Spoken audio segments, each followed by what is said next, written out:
Hi everyone, I'm going to show you how I made a third-person character controller with Unity's entity component system. Here is the finished result, a simple third-person character controller and also an ECS compatible camera that can follow the player around. This is just what I have found to be a good way to do this, but I am by no means an expert. I'm learning ECS from a complete beginner's perspective, so please feel free to jump in the comments if you know a better way, or if I've spoken incorrectly, or if you have any tips that I might have missed. I decided to make this video because I've been pouring through a lot of resources to figure out how to do this, and so I've seen that there isn't much current material to work with, which can be very frustrating, so I thought I would share what I've personally done to get this to work with the current state of ECS. One last thing I want to add before we jump in is that the reason for a lot of how I've set things up in this video is to try and follow the data-oriented design paradigm as much as possible.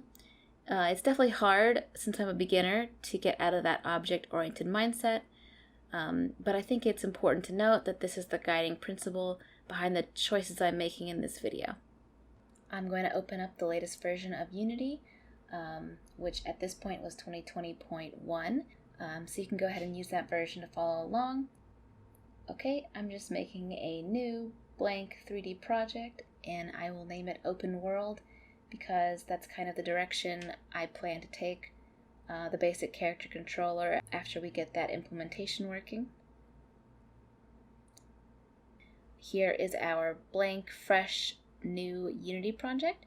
Let's create a folder for scripts and one for materials just for now.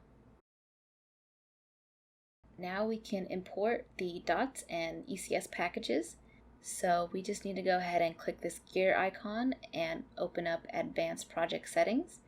Then in the Package Manager tab, tick this Enable Preview Packages, and I also tick Show Dependencies too. So now preview packages can show up, but we need to tell Unity where to find them.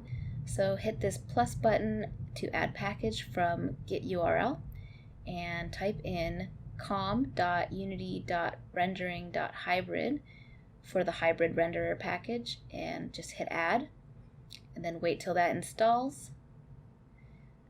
Okay, I'm getting some warnings, but that's okay. It's a preview package. I'm not going to worry about that for now. Now we need the dots physics package, so once again we add package from Get URL and type in com.unity.physics and let that install.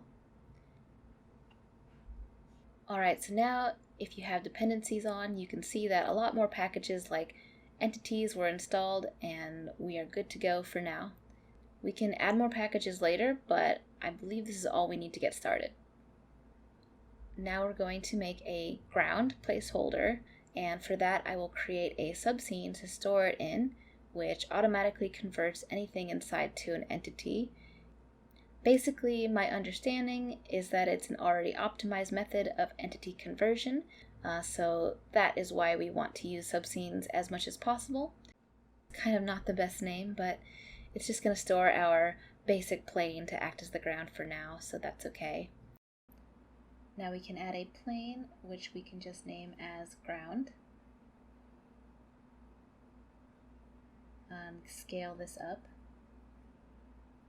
I'm going to just do 10 on X and Z. That looks fine. We don't need that big of a world for now. Now let's make some basic material for it, which I'll call test ground underscore mat.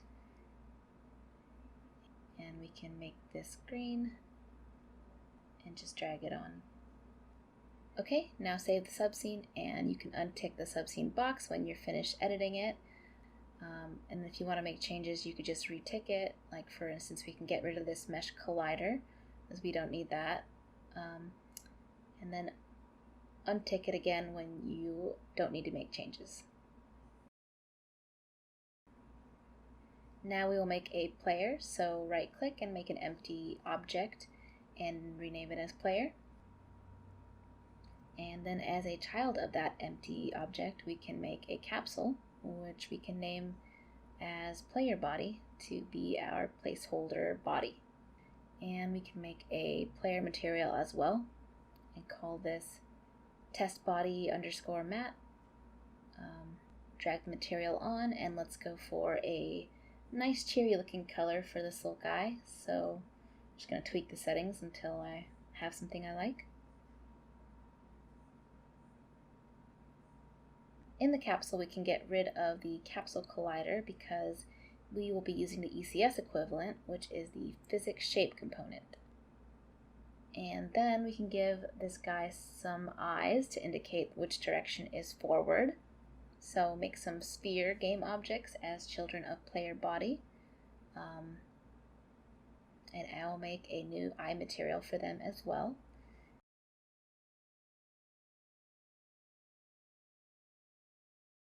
Extra glossy so he looks all cute. Then we can scale down the sphere and reposition it where we want. And then when we have it in a good place, we can duplicate it for the second eye. Also in the eyes, we can get rid of these sphere colliders because we won't need them. And great, now we have our player and he's looking good. Our little baby is born. Congratulations. So now we can teach him to take his first steps. So in our scripts folder, I'm going to divide it into subfolders. One called components, which is your data. Another called systems, which is the instructions. And I'll make another one called utils for utilities because there are some monobehavior conversion scripts we will need to write, so that is where that will be stored, along with any other non-ECS scripts. Okay, so the first thing we need in order to get the player to move is inputs. So we need somewhere to store the input data. And so we will make a new component, which we can do by right-clicking, create, go down to the ECS tab, and choose Runtime Component Type. And I'm going to call this Raw Input Data. Okay, so now we have our data, and we just need a system to process this data. So under Systems, go to Create ECS and select System. And we'll name this Process Input Data. Alright, so here is our raw input data component. If you read this text, it explains a little bit about how this works, but we can just get rid of it. We can get rid of this serialize and get rid of some of these default libraries. We don't need any of this, just the entities package. And we need to add a directive called generate authoring component. Okay, so let's store the input values, which I believe are floats. And we can name one input H, which will be our horizontal input, and one called input V, which will be our vertical input. And that is all you need. It is just storing the data. Now we can work on the process input data system. So when you open this up, similarly, it has some helpful default text, which you may want to read, but we'll just get rid of that and clean this up a bit. Alright, so now all we have is our generic entities for each loop, which is where we will add the instructions that will process the component data that we have stored. So to get our inputs, we need to get axis horizontal and get axis vertical, which are part of using Unity Engine, so we can add that library. And horizontal and vertical are strings, so they can't be in the for each loop. So we can store it in float input H, which will be our horizontal input, equals input.getAxis horizontal. And similarly, input V equals input getAxis vertical. And I'm just going to type a comment here to restate that important part. Now we just need to set that data from our raw input data component in the for each loop. For this entities.forEach, the ref keyword means that you are writing, and the in is for reading. So we don't need this translation. We need ref raw input data, and let's call it input. And we don't need the rotation either. Okay, and now we can set our data input.input_h equals input h and input.input_v equals input v. Okay, save this and let's go back to Unity. Back in Unity, after it finishes compiling, we can now put our finished input component on the player, but it needs to be an entity first. So for the player, we are not going to be using a subscene like we did for the ground because of some camera issues that I'll explain later on in this video. Instead, we can just attach a convert to entity component, and now we can attach our input script, and you can see that those public variables are exposed to the Unity inspector. We don't need those to be set here, so we can go ahead and go back into our raw input data component again and add a hide in inspector tag, which is part of Unity Engine library. Now we need somewhere to store our movement variables, so let's make a component called moveData, and we can create a system called moveSystem. In moveData, we can add our generate authoring component, get rid of this default text, and now for our movement data, we'll need speed and a target direction, so we can make a public float move speed and a public float 3, call it target direction, and the float 3 is the equivalent of a vector 3 but for Unity mathematics, which is our dots compatible mathematics package. Okay, so that's the component. Now for the system, we need this delta time, but we need to store this outside the for each loop. Inside our entities for each loop, we need to iterate over all the entities which have our move data component. And this data needs to be read here, not set, so we can use the in keyword. So you can say in move data and call it movement.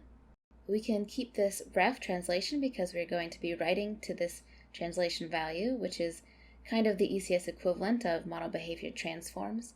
And we can set this to plus equals movement.targetDirection times movement.moveSpeed times delta time.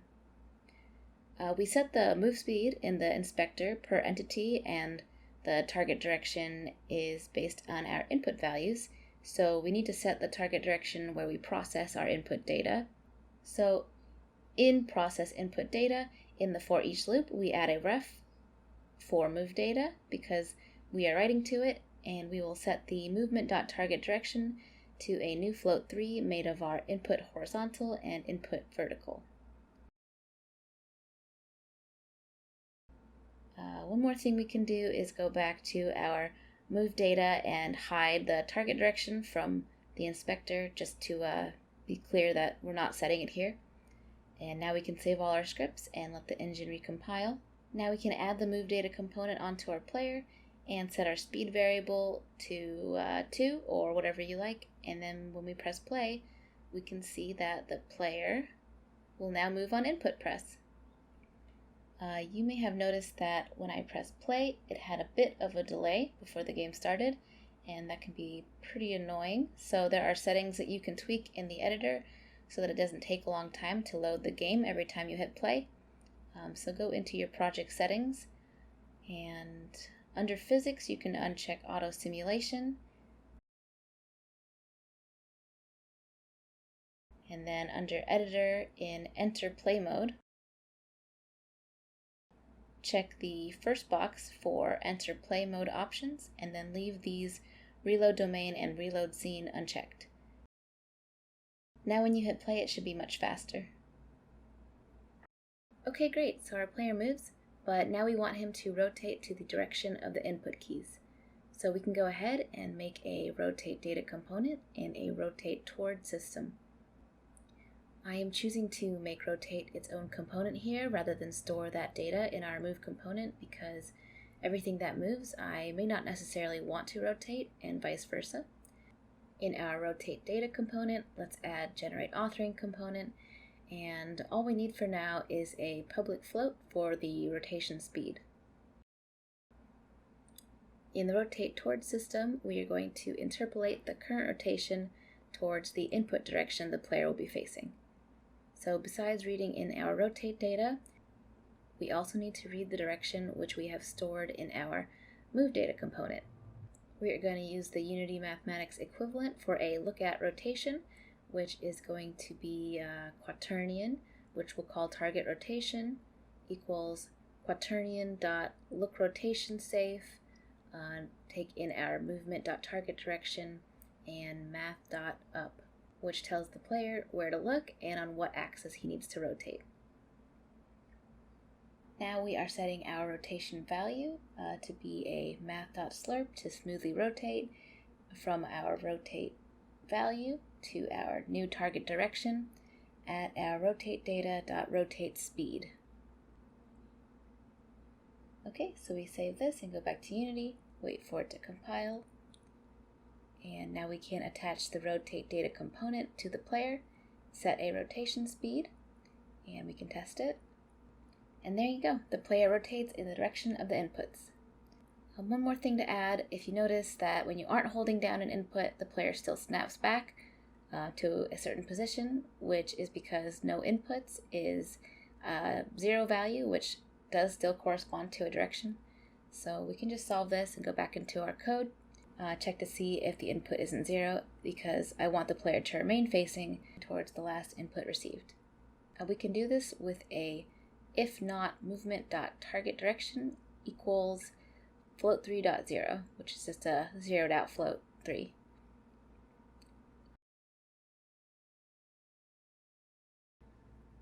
Now our player moves and rotates correctly, so that's kind of step 1 of our character controller. Now I'm going to show you how I have set up the camera to be compatible with all these systems we've written, because in theory, all of our systems that we've written will iterate over every single entity, and it should affect them as long as they have the corresponding data components. So I will illustrate this by making a follower entity to show how our systems should work on any entity, and then why the camera specifically is a little bit tricky. So to do this, I'm going to go ahead and make a new empty game object called follow object. And inside we can add a cube to be our new little follower buddy. I'll make him his own material. And let's get rid of his box collider and add our physics shape in its place. You can copy the player's eyes and give the cube follower some eyes of his own. Alright, so now we have a cute little buddy, and now we can make a system that tells this cube to actually follow our player. To do this, we need a reference to the player entity, so we need a new component to store this, and we'll call it target data. Inside target data, we need a public entity, and we can call it target entity. And now we can make a system to act on the reference, and we'll call it follow target.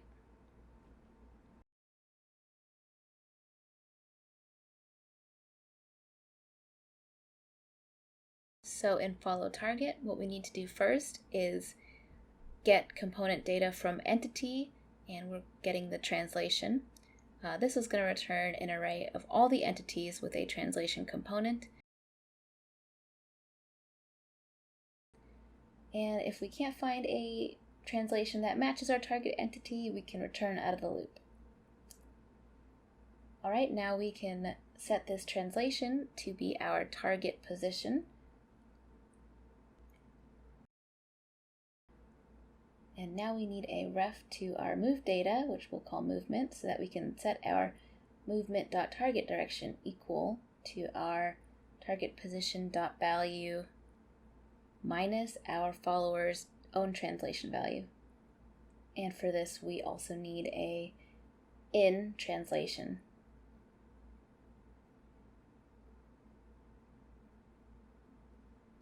Back in Unity, we can test this out.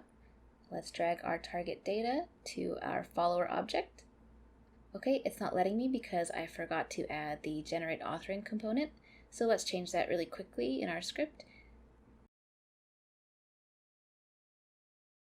And then make sure to convert our follower object to an entity. Now I can drag our target data component onto our follow object and set the move speed and the rotate speed and set the target entity as the player. Okay, he's following the player, but he is in the floor because we aren't using any physics or collisions yet, so let's just move up our player capsule for now so he's not clipping into the ground.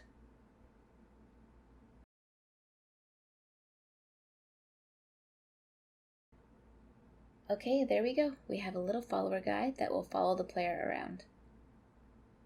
So I think I want to expand on this system to add in some more functionality that a camera would also have, such as differentiating between what it follows and what it looks at. So we'll make a look at system so that those two things can be independent of each other. So first I need to decouple our move system from any rotation data so they can act independently of each other. So in our rotate data, we will add in its own rotate target direction instead of reusing our target direction from our move data component. And Alt-Enter because float 3 is part of Unity Mathematics. Now in our rotate towards system, we no longer want to read in the move data, so let's replace this target direction to our rotate data target position. Now that we have decoupled this, we now need to set this rotate target position, which we do in our process input data, so that the player still rotates towards the direction he is moving. All we need to do is add in a ref to rotate data so we can write to it and set it equal to the same movement.target direction. We can compile this now and see if we set it up correctly. Okay, great. So the player still rotates in the correct input direction, and you can see our follower cube does not look at the player because its rotate target position is not yet set. So I'm going to make a new system now called look at target.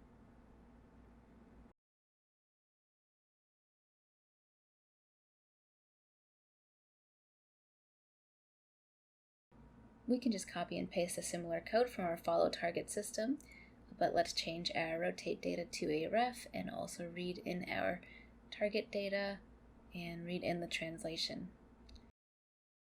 Instead of this movement.direction, we are setting our rotate target position. Now the movement and rotation are decoupled completely. I can also define separate targets for them to follow or look at now. So I'm going to go back into my target data component and change this to follow entity, and we can add another public entity called look at entity. Then go back in our look at target system and change this to look at entity, and in our follow target system we can change it to follow entity.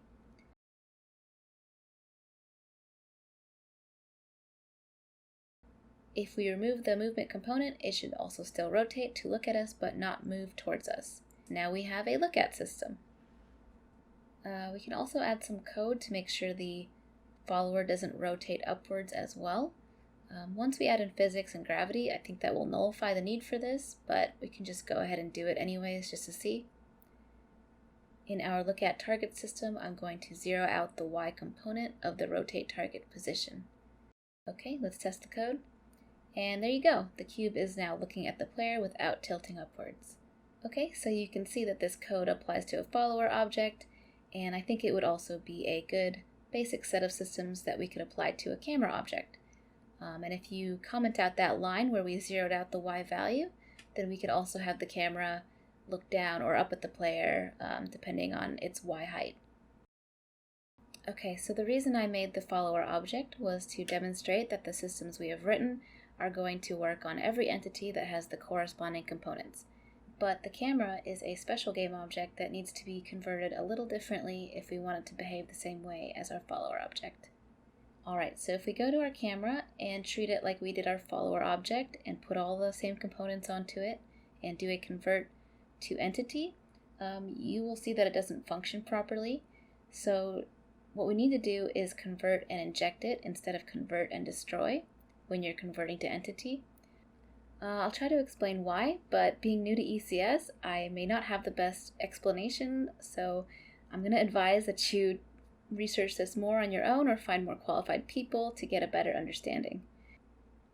So for most game objects, like our cube follower, when we use this convert to entity component, at runtime, it's going to be converted and then the game object will be destroyed, and only the entity will exist after that because it has no need for the game object data after it's been initialized and converted.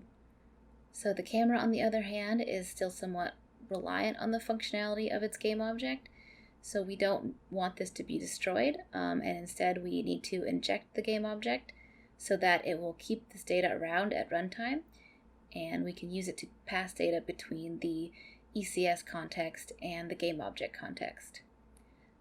So correct me if I've misspoken, but that is my understanding.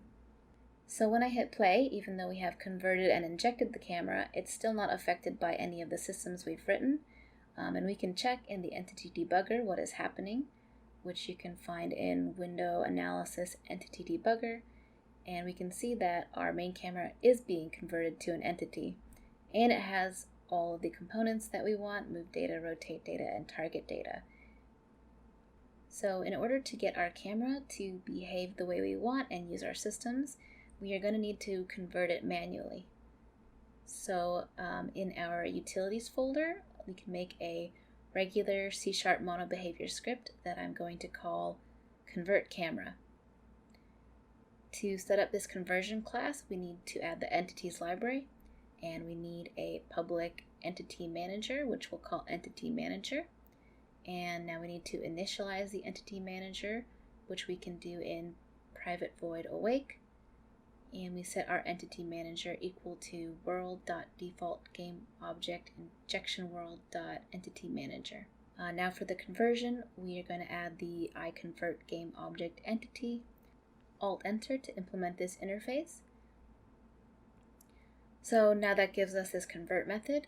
We can just get rid of this throw. And now in this explicit conversion method, we can add and initialize all our components manually. Okay, so using our DST manager, which you can rename to Entity Manager if DST is not a clear enough name. So dstmanager.addComponentData, and we'll give it the entity, which is our camera. And then we can add a new move data component and set the speed to equal our own speed variable, which I'm doing it this way so that we can still edit them in the inspector. So just do this for the other components we need. One for target data,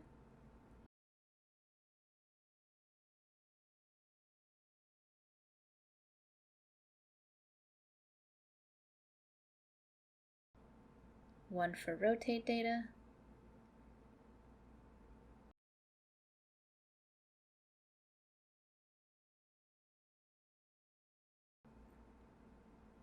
Okay, so now you can see that you can set all of these things in the inspector just as you would the other conversion way, but with the exception of the target entity. Since this is a game object in a regular scene and the conversion and entity generation happen at runtime, you can't get the reference to the entity here. So to bridge this, we also have to make a similar manual conversion for our player game object so that we can pass this information. So let's make another C# script and call this setPlayerCam, but FutureMe has actually changed this to convertPlayer so that it matches our other conversion script and the naming convention matches. So same process here, we need iConvertGameObjectToEntity and Alt-Enter to implement this interface. So we need to get a reference to our convertCamera script. So to do this, we need a public game object, which we can call camera object. Inside the convert call, we can make a convertCamera, which we can just call convertCamera, and set that with cameraObject.getComponent convertCamera. If we can't find a convertCamera, then instead we can use gameObject.addComponent instead. So now we have our bridge to this camera object, and then we can set the entity references to equal this entity which is the player entity at runtime after it's been converted.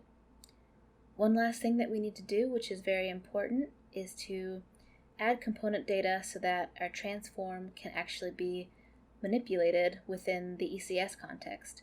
So during conversion at runtime, the entity is also initialized with the data from the GameObject transform. And we need to add the same thing to our convert camera script as well.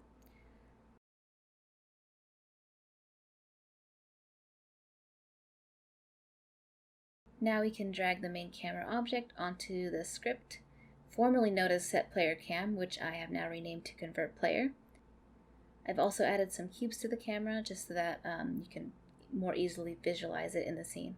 So make sure your player is also injected, and if you are still having some issues, I found that deleting my library and assembly project files and letting Unity rebuild them again helped in some cases. Now when you hit play, you can see that the camera is behaving just like our little follower cube was, and just like a third-person follow cam. Of course, this is like a very basic version of a third-person camera. You could spend a lot of time making this better, but this was just to show you how I set things up and pass data between game objects and entities, and how to use systems on game objects. I am planning to upgrade this using Cinemachine as well as Unity's new input system, and I also plan to convert everything to work with dots physics as well. If you would be interested in watching that, you can subscribe and check out the links below. Also, I would love to hear your thoughts or comments on the video, but I really hope that you found this video helpful, and thanks so much for watching.